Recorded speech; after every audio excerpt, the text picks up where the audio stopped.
नमस्कार आदाब, मैं हूं राव अकरम और आप देख रहे हैं मेरा हिंदी यूट्यूब चैनल। साथियों, अगर आप मेरे इस चैनल पर नए आए हैं तो कृपया मेरे चैनल को आप लोग सब्सक्राइब कर लें और साथ में बेल आइकन की घंटी को दबाना ना भूलें। तो चलिए आज इस वीडियो के अंदर हम जानकारी करेंगे कि नियम 205 यानी बंदोबस्त क्या होता है, उसके बारे में विस्तार से जानकारी करेंगे। अगर इस वीडियो की बाबत आपको मुझसे कोई जानकारी या राब्ता करना है तो डिस्क्रिप्शन में मेरा मोबाइल नंबर है, आप वहां से नंबर लेकर मुझे कॉल भी कर सकते हैं। तो चलिए आज मैं इस वीडियो के अंदर आपको बताता हूं कि बंदोबस्त की क्या कार्य प्रणाली होती है और मैं आपको विस्तार से बताऊंगा कि किस प्रकार से जब किसी ग्राम के अंदर बंदोबस्त शुरू होता है तो वहां पर क्या प्रक्रिया सबसे पहले की जाती है। तो चलिए वीडियो शुरू करते हैं, लंबा समय ना लेते। साथियों, नियम 205 यानी कि भूमि व्यवस्था अधिनियम 1950, इसके बाबत हम जानकारी करेंगे। जो नियम 205 है उसमें यह प्रावधान है कि बंदोबस्त की कार्य प्रणाली किस प्रकार से शुरू होती है। साथियों, इसी के साथ ही किसी भूखंड को बंदोबस्त करने के लिए सामान्यतः इन तरीकों से उसकी प्रणाली शुरू होती है जिस प्रकार से मैं आपको बता रहा हूं। नंबर 1 क्या होता है, अगर किसी क्षेत्र या इलाके में बंदोबस्त की कार्य प्रणाली शुरू होती है तो अभिलेख कर्मचारी द्वारा गांव की सीमाओं का सीमांकन करना होता है और पूर्ण निरीक्षण या नक्शा संशोधन तथा भूमि के अधिकार अभिलेख तैयार करना होता है। सबसे पहला काम यह होता है जिस क्षेत्र के अंदर बंदोबस्त कार्य प्रणाली शुरू होती है। नंबर 2 क्या होता है कि वर्तमान भूमि वर्गीकरण और वास्तु मालगुजारी वसूली के संदर्भ में मालगुजारी जो दरों का विश्लेषण है उसे सिंचित या असिंचित विभिन्न भूमियों में उत्पन्न और विभिन्न प्रकार के कृषि फसलों के उपज की मात्रा का मूल्यांकन और सामान्यतः काश्तकारों को उत्पादन और तथा लागत जो सामान्य अनुसरण यानी कि इस प्रकार से जो उसकी लागत है और उसका अनुसरण और उन्नति तथा उसकी लागत खातेदारों की संख्या और हैसियत तथा उसकी जोतों का आकार संबंध रूप से तथा इसके विशेष अभिदेश से बंदोबस्त यानी अधिकारी के द्वारा प्रत्येक गांव का निरीक्षण किया जाना और निरीक्षण के उपरांत बंदोबस्त अधिकारी यथाशीघ्र काम चलाऊ टिप्पणी अभिलेखित करेगा और उसके ज्ञात संगत तथ्यों के आधार पर गांव की भौतिक एवं आर्थिक अवस्था का संक्षेप वर्णन होगा। इस प्रकार से उस गांव के अंदर अगर बंदोबस्ती का कार्य शुरू होता है, बंदोबस्त का यानी भूमि बंदोबस्त का कार्य शुरू होता है तो सबसे पहले इस कार्य प्रणाली पर ध्यान दिया जाएगा।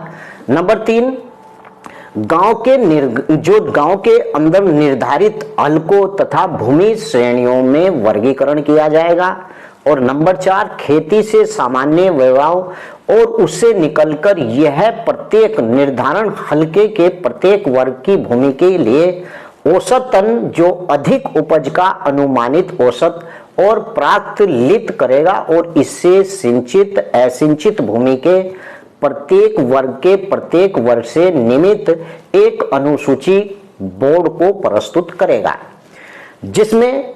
प्रति हेक्टेयर औसत अधिक उपज का विवरण होंगे और तथा इसी के साथ साथ एक ऐसी संक्षिप्त टिप्पणी होगी जिसमें वे आधार स्पष्टता वर्णित होंगे जिन पर वह सबका विकास किया जा गया हो। यानी कि इस प्रकार का जो बंदोबस्त जब शुरू होती है किसी क्षेत्र या इलाके में तो इस प्रकार की प्रक्रियाएं पहले करनी पड़ती हैं। नंबर 5 क्या होगा कि कर निर्धारित हलके में विभिन्न सिलेबस के लिए उचित और युक्ति युक्त प्रतिशतों के अनुसार बनाना और हलके में जो सभी अधिक उपज के कुल मूल्य के आधार पर क्रमिक मानदंड पर और औसत अधिक और उपज के मूल्यांकन का आकलन करना होगा और साथ ही इसका वर्तमान मालगुजारी के प्रतिशत निकालना होगा और सिंचित क्षेत्र में फार्म उपज मूल्यों की वृद्धियों की सीमांकन करना होता है। जब भी किसी क्षेत्र या किसी क्षेत्र के अंदर इस प्रकार की प्रक्रिया शुरू हो जाती है तो उसका मतलब होता है कि उस क्षेत्र में बंदोबस्त का कार्य, भूमि बंदोबस्त का कार्य शुरू हो रहा है। यानी भूमि अधिनियम 1950 के तहत या भूमि अधिनियम, भूमि व्यवस्था अधिनियम 1952 के तहत नियम 205(6) के आधार पर जब किसी क्षेत्र या हल्के के अंदर कोई बंदोबस्त प्रक्रिया शुरू होती है, भूमि की बंदोबस्त, तो इस प्रकार से जैसे मैंने 5 बातें आपको बताई हैं, इन बातों का लागू होना लाजमी हो जाता है। और इसके साथ ही आपको जानकारी दूं कि नियम 205(ट) यानी कि ये क्या प्रावधान है, बंदोबस्त अधिकारी जब मालगुजारी अवधारित करेगा और उसकी किस्तों की संख्या तथा उसके जो भुगतान से संबंधित दिनांक अभिलेखित करेगा और अतएव वह मालगुजारी का वर्तमान किस्तों को उपयुक्तता और उसके जो देय है उसे होने वाले दिनांक के बारे में, यानी 1950 से उत्तर प्रदेश जमींदारा विनाश भूमि अधिनियम व्यवस्था की धारा 248 के उपबंधों की जो अध्ययन के रखते हुए जांच करेगा। यदि बंदोबस्त अधिकारी के विचार में मालगुजारी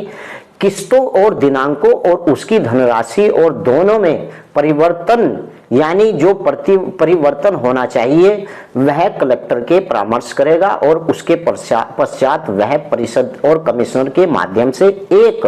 पृथक रिपोर्ट प्रस्तुत करेगा जिससे प्रस्तावित परिवर्तनों के लिए कारण के उल्लेख किए जाएंगे।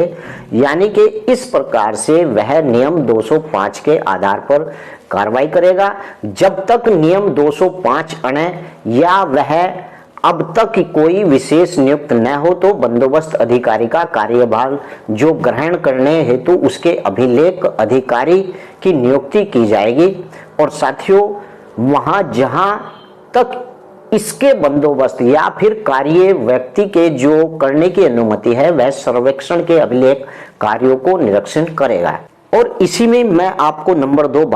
बताता हूं कि जब उल्लेख किया जाएगा, यानी बंदोबस्ती का, और कमिश्नर के यहाँ से भी उसे परमिशन मिल जाएगी और कलेक्टर के यहाँ से भी बंदोबस्त अधिकारी को परमिशन मिल जाएगी, यानी लगान को सही तरीके से लगाने के लिए, तो परिषद इस रिपोर्ट को अपनी सिफारिशों के साथ सरकार को आदेशार्थ भेजेगा। यानी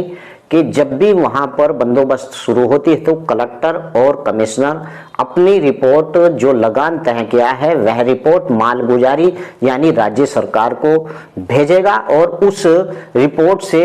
जो मालगुजारी किस्तों की स्वीकृति दिनांकों की धनराशि के अनुपात में कोई भी परिवर्तन, यानी अगली खरीद की जो किस्त तक प्रभावित नहीं होगी।